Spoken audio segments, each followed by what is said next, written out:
续来看台北市的中正二分局昨暝执行着掠毒的专案，便衣的刑警约毒犯约到三重埔，押请化这个嫌犯就落车，但是煞互民众误认是暴力的事件。通报当时伫附近咧处理火警的派出所的员警，结果是演变做分局的刑警甲当地派出所的员警押请来对立。好你佳在，带队的干部及时提出着证件，才来化解误会。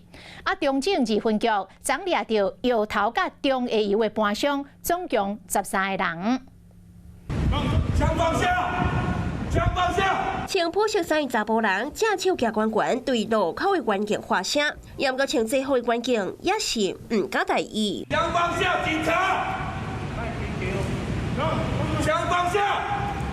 不要紧张，好不好？原来这阵穿便衣的查甫人，同款嘛是警察，为台北市下区到三重埔掠毒犯，后面将掠准讲是暴力事件来报警。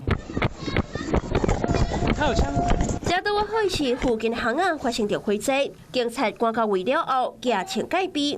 这回不是警察甲歹徒抢战，是警察举请对家己人。一直到侦查队带队干部提出证件，才发现一切拢是误会。不晓得是消防车还是警察车的声音啊。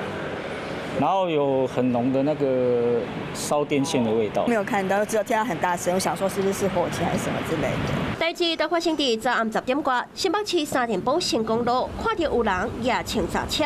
原来是台北市中正二分局执行掠毒的专案，对嫌犯对几工，最后跨区到三重埔掠人。发现是以刘贤为首的贩毒小蜜蜂集团，透过了微信指挥排班的小蜜蜂，开车至仓库取货，再至指定的地点完成交易。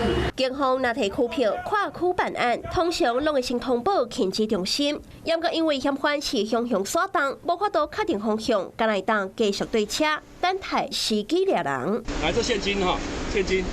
穿普色衫查甫人搜索嫌犯的卡网，敢若当工就掠到7个摇头，毒品的假背包都有1000多包。规个掠毒的过程，更加致使警方也请小持，加在是家己人，只是误会。Hello， 我是主播王韵竹。想要抢先掌握最及时的新闻资讯吗？赶快订阅、按赞、开启小铃铛，随时锁定华视新闻 YouTube 频道。